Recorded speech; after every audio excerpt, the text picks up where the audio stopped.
A Mobster's Midrash by Michael Diamond. Chapter 2. Dreams. It was late. It was dark. I had no idea what the endgame was. I wondered if this fever dream would ever break. Where the heck did all these people think they were going? Ned and I were copacetic watching over Moishie and company. But a caravan of 600 and some odd souls, camp followers of the tribe, is not exactly inconspicuous on the interstate. The deep of night was our best bet. It was after midnight, 0:30, when we split Triple P and headed west, doubling back to the scene of the crime, Seth the Jackal's crime. We were taking a roundabout route to Queens so as not to encounter resistance. Sis was still advising Moishie, and I think she had other reasons, perverse or sentimental, who can say, for wanting to take that route. The source of the Passaic, a.k.a. the River of Death on account of its proclivity for use by murderers and suicides, to say nothing of dioxin, a toxic residue courtesy of Occidental Chemical in the Vietnam War, arises by Hardscrabble Road on Spring Hill in the bucolic exurb of Mendham, New Jersey, home to hedge funders and corporate moguls who populate the Erie-Lackawanna club cars to and from Newark's Penn Station.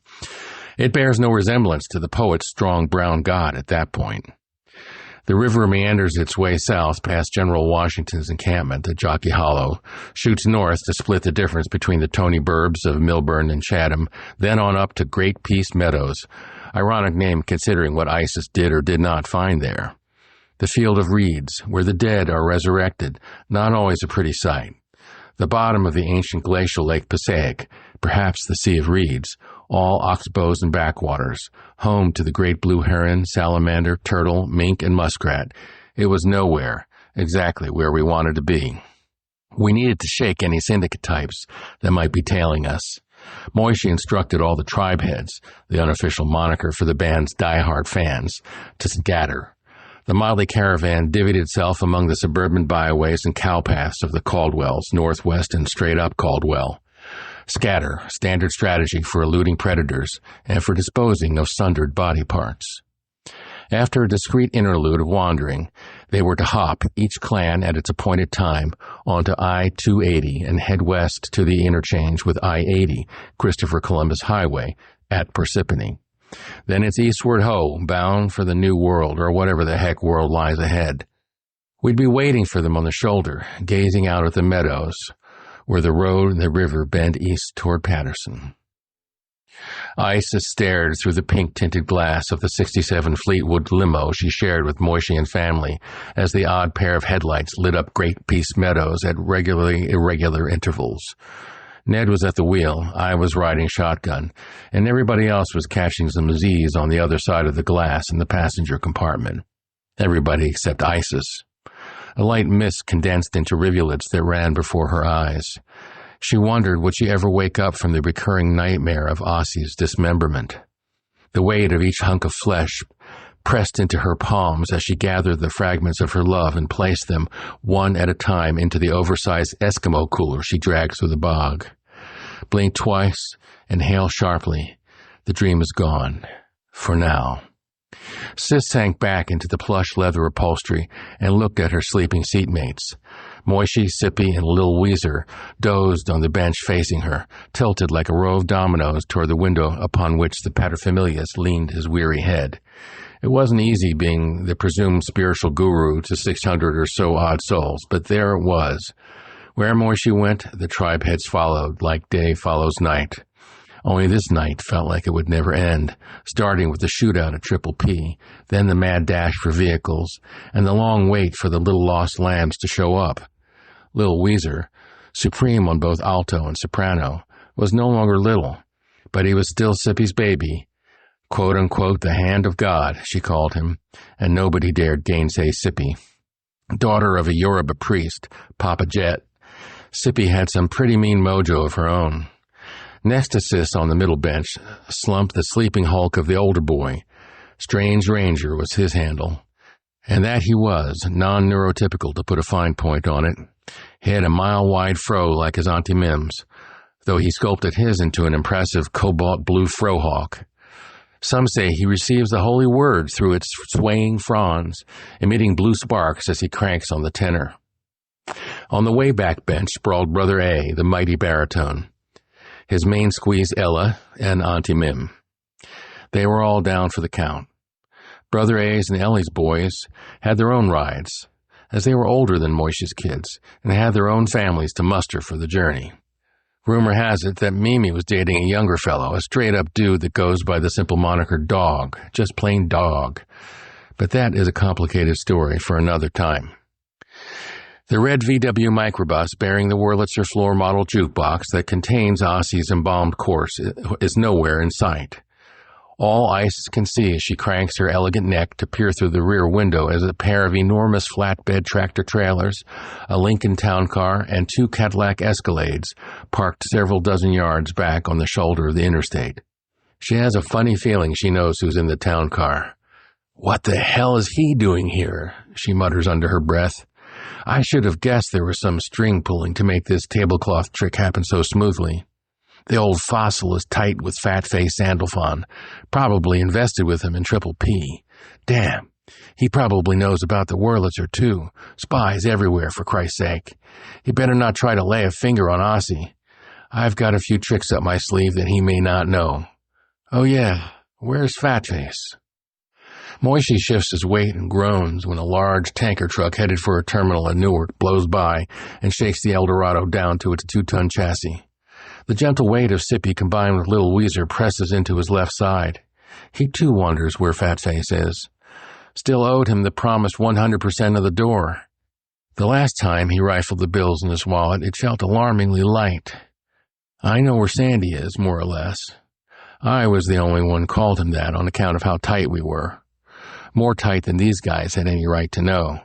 We went back to the year dot. Some of the syndicate goons used to rib me about being a little light in my loafers until they found out it wasn't good for their health. Better light in the loafers than cement shoes was what I'd say. Put the fear of God in them. They pretty much left me alone after that. And now Sandy would be standing on the berm at the intersection of I-80 and I-280 with a pair of flashlights, waving the troops onto the highway in our direction, hollering at them to queue up behind the flatbeds and await further instruction. Returning to sleep on the commodious leather bench of the Eldorado, Moishie dreamed. Potted palms, elaborate water features, synchronized dancers, and a banquet after banquet of Caribbean delicacies, all the tribe heads chillin' by the pool, little kids running every which way, everybody smiling and nodding and waving, one love, the lush sounds of Bring Me On Home playing over and over on the PA system. A broad smile covered Moishie's face as he dreamed the dream. He jolted awake to the prolonged blat of an 18-wheeler doing 80 past us going the other way. No Fatface yet. He tapped on the glass. I leaned back and opened the partition. "Hey, boss, what can I do for you?" He smiled me his $1,000,000 smile. For just a minute, I could totally get how the tribe heads follow him to the ends of the earth. "Hey, Emmett, my brother, any word on old man Proteus? Do he just keep rolling? Or do he stop somewhere to whirl and twirl and edify like he do? You know that man is like the river, all mysterious bogs and hidden currents. I believe you're the only one except Nucky he confides in." Gotta hand it to Moishie. He doesn't miss a trick. Probably knows our special connection, but I won't let on. Sandy would be true to his word, always was, reliable as the rising of the sun. The Impalas and Caddies and Darts and the 4 Mustangs of the apocalypse, as well as the armada of VW microbuses, had begun to line up on the shoulder of I-80 behind the 2 flatbeds, but Sandy was nowhere in sight. "Dunno for sure, boss, but likely he's bringing up the rear to make sure all the little lost lambs make their way back to the sheepfold. He once told me he believes each and every one of them carries water for the tribe as a whole, and his job is to see to it that they all deliver the goods, not go astray, as it were. The rod and the staff. But you know how it is. Only so much you can do, and then you gotta let go." Except I knew Sandy never lets go. A crackling in my ear. "Okay, Am. All present and accounted for. We'll begin to dole out the goodies and set them on their way. You know what to do." I nodded and pointed out the rear window so Moishie could see the fat man at work. Moishie bobbed his head and gave me the thumbs up. Nettie already had the blinkers on for the long, slow schlep to the Lincoln Tunnel. The 2 Escalades, the town car, and the first flatbed lit up as well and began to pull ahead of us while Sandy's hulking form made its way down the line of cars to the rear. "Hey, kids, roll down your window," he'd shout as he levitated his bulk along the shoulder of the highway whilst pushing a massive shopping cart. He moved fast for a fat man. He tapped a flashlight on the glass. "I got a goodie bag for yous," he'd say with a weary smile. "Hey, Mr. P, right rollings, man." They'd likely respond as one or another tribe head reached an appreciative mitt out the window to grab the Zabar's bag being proffered. The standard greeting of the tribe head. The Zabar's bag was a nice touch. Each bag came equipped with 2 six-packs of Dr. Brown's Celery, 2 large bottles of Schweppes tonic water, and a lifetime supply of Necco wafers of every imaginable flavor. I was there when Sandy and Naki worked out the logistics. They figured if Neckos were good enough for the Union soldiers in the Civil War and for our boys overseas in the big one, they ought to do right nicely for Moishie's rolling army. Naki seemed to think it was a good idea to special order some savory flavors of Necco wafers, like turkey pot pie, asparagus soup, borscht, and sour cream, maybe a good brisket. But Sandy nixed the idea. Says the kids would just toss them out the windows. He was probably right. So Naki concedes, and they settle on lemon meringue, cocoa, red hot, cinnamon, vanilla, mango, passion fruit, coconut, banana, lime, and strawberry, as well as 6 tart flavors: watermelon, wildberry, grape, sour apple, lemon, extreme tangerine, and blue raspberry. Should hold them for a few hours. Naki has a connection at the factory in Cambridge, Mass, and gets them to juice the whole batch with a souped-up vitamin mix just to make like it's healthy at all. Then, with a wink after he hands off each bag, he wags his finger and says, "Don't forget to snap those little wafers in the dark, kids. It'll blow your frickin' minds." Then on to the next vehicle, like some kind of vaguely menacing Santa Claus. Suddenly, the tarp is stripped from the first flatbed. A winch cranked at the hands of the guys in the tasseled fez, kneeling and hoisting a la Iwo Jima, and presto, jockeying lights up just like a triple P, a roiling pillar of flames that illuminates the way for the rest of the convoy to navigate the darkness of I-80 East, the song line of the Passaic River, through the northern reaches of New Jersey. It was magnificent. So much for traveling under the radar, but there you have it, Enoch's indomitable sense of style. Naki had paid off the Smokies from here to the Lincoln Tunnel, so there would be no trouble with the law.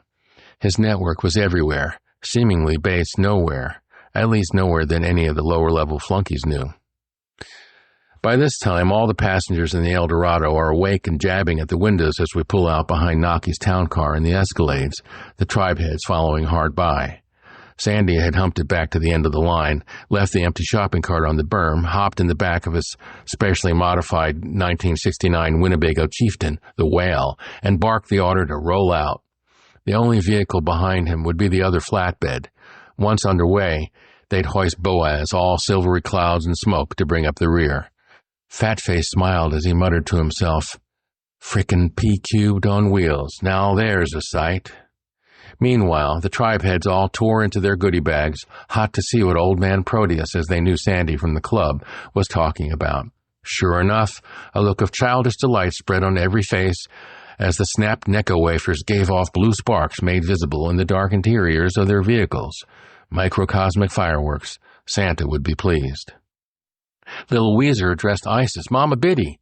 That's what all of Moishie's family called her, as she had successfully assumed the guise of Rami Uno's daughter, the starry-eyed gal who adopted Moishie into the syndicate family for his own good.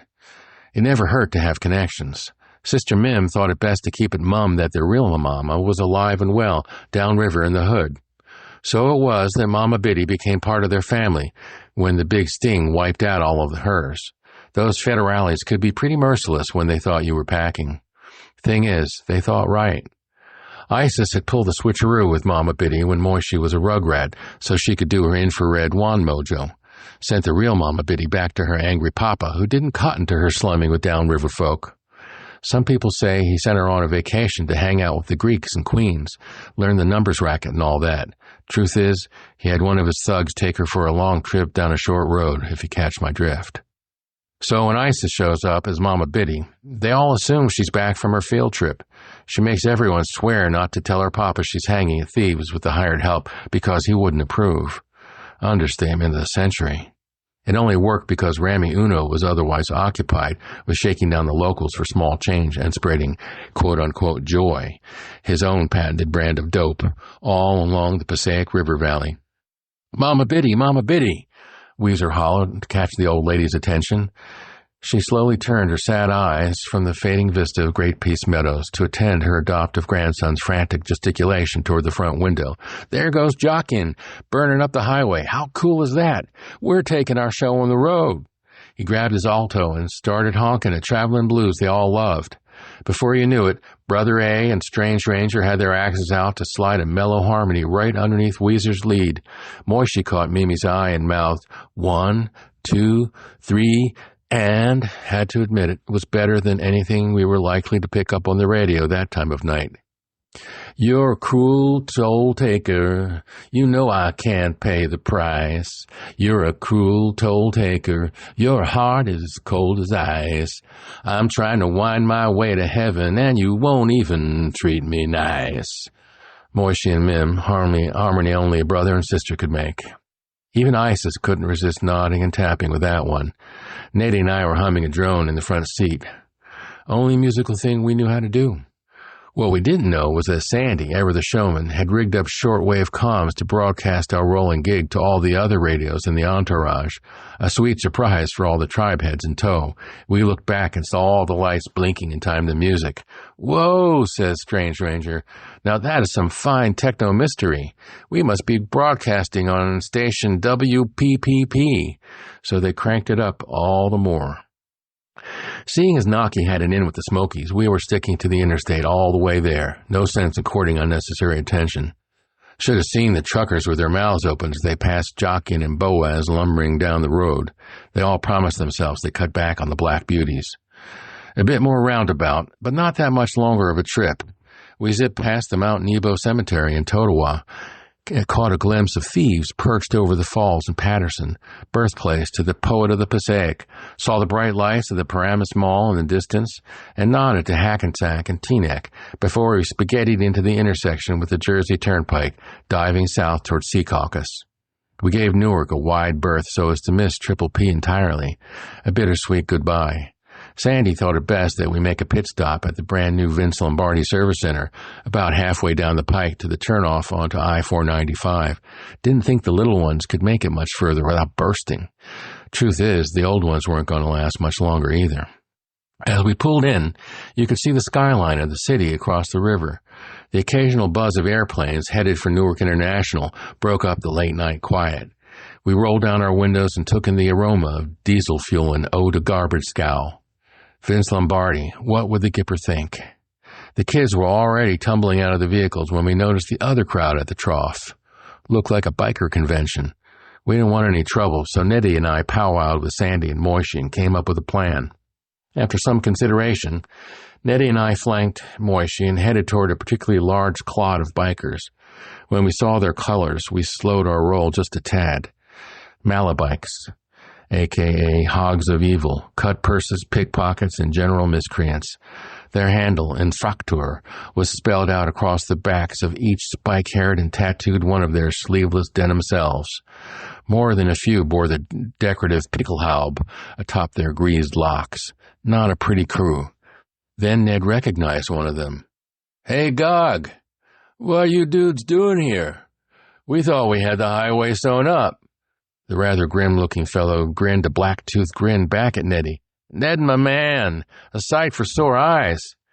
They did some sort of secret handshake and body slam, grunted at each other inarticulately, and plopped down cross-legged on the ground facing one another.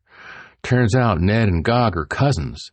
After they spent a goodly while chewing the fat and catching up on family news, Gog looks up in response to Ned's gesture and notices the 600-plus pairs of eyes staring from the vast armada that now entirely surrounds the Vince Lombardi Service Center.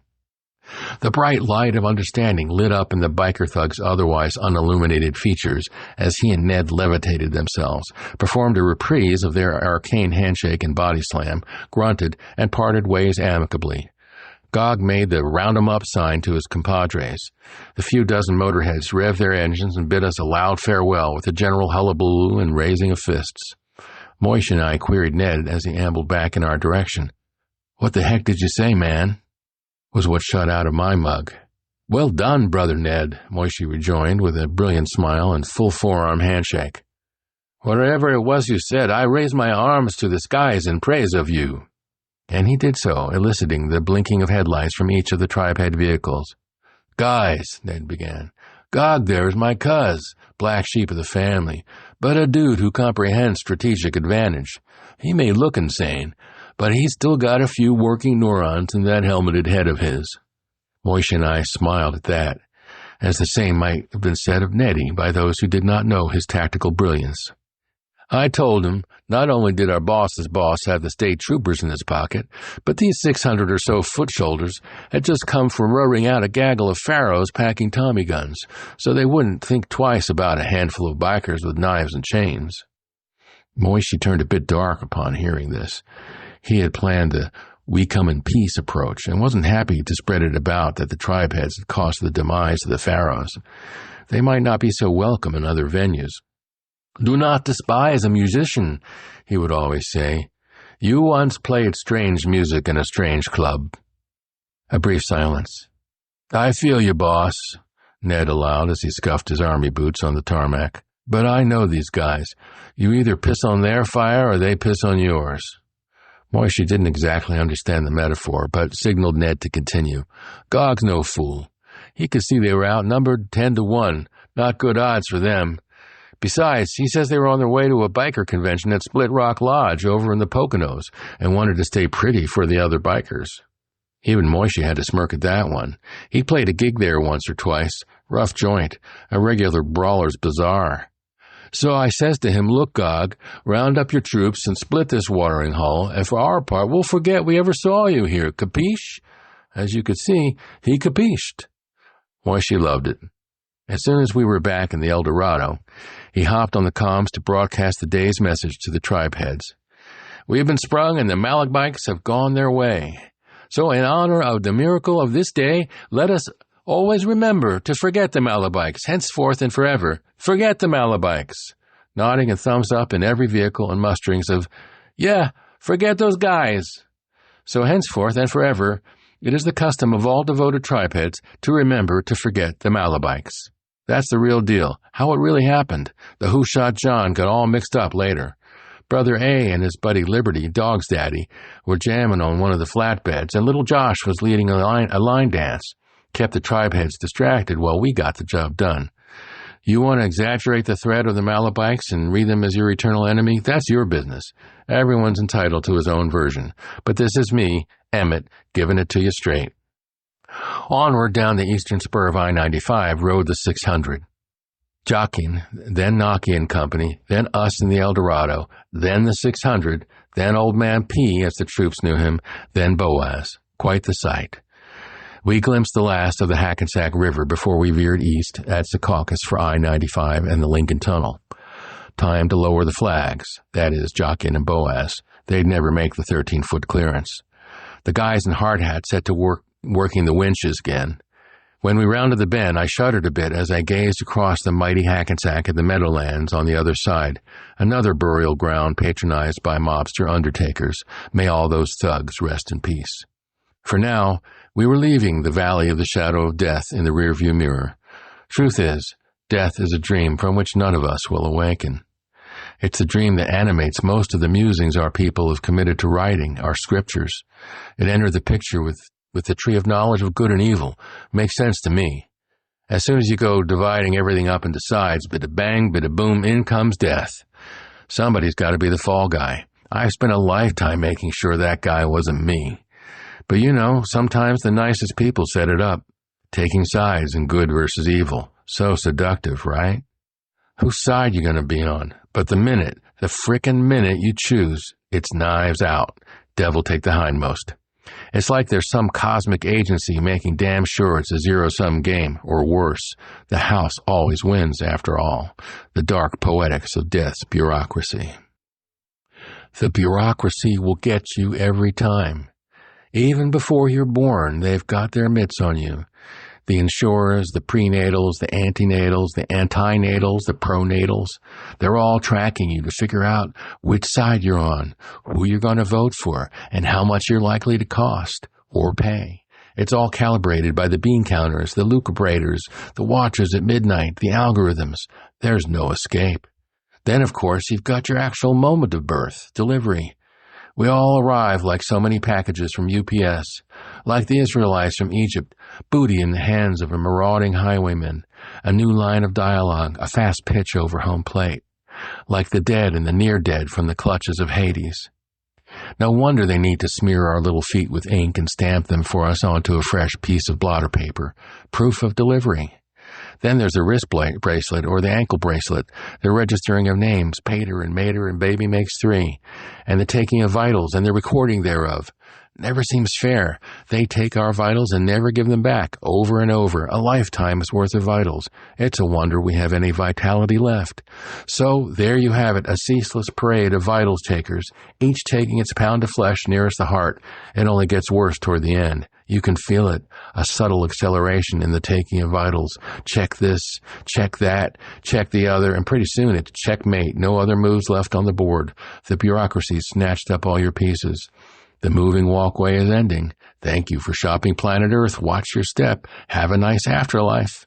I sort of understand why some people won't let you take their picture.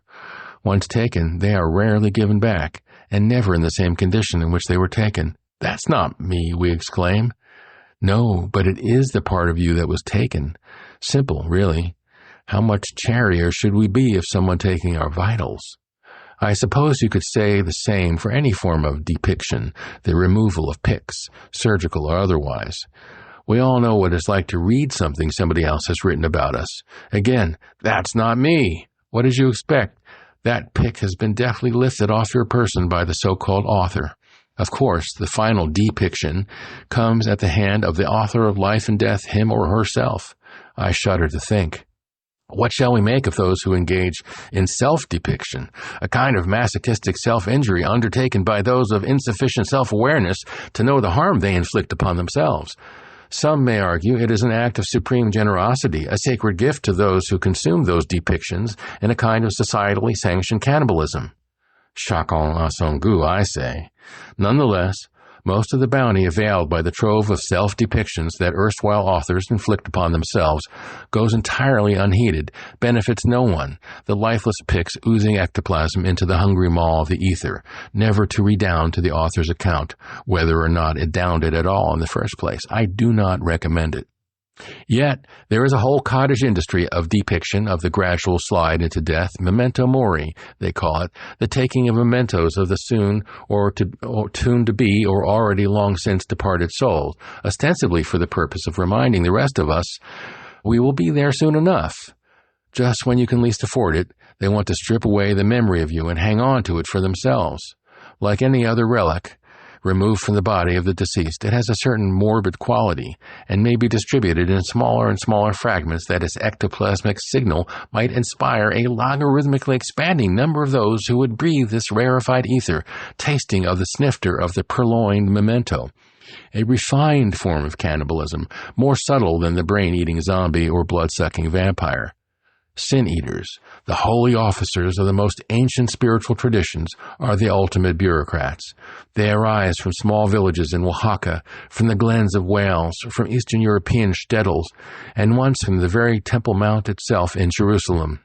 They partake of the last meal of the departing soul and its kith and kin, to strip from them in comestible form what some say are sins. But I say unwanted mementos, the flea market of lost souls, the auctioneers and dealers of last resort. My own tradition has practiced the annual sloughing of sins into the body of a live chicken, swung adroitly about the head on the eve of the Day of Atonement, a prefiguration of the Day of Death. It is then given to the erstwhile poor, conscripted into sin-eating unawares. They say when it's time to slip this mortal coil, we can take nothing with us, hence the deathbed confession. That's where the bureaucracy comes in. Not a blessed memento shall depart this plane attached to the soul that is slipping away. The sundered mementos serve as surety of eternal peace, profound and dreamless. No room on the bus for mementos or any other sort of psychic tchotchkes. So come, you bureaucrats of the end of days, eat your fill. I will not need all these mementos. I know you've snatched more than a few already. It does seem a bit cruel that you delete the names first. Delete, to remove the lees, the sticky residue at the bottom. After my bottle has been thoroughly drained, the lees deleted, the vexing problem remains. How will I know to whom I am saying goodbye? And for that matter, who is bidding farewell?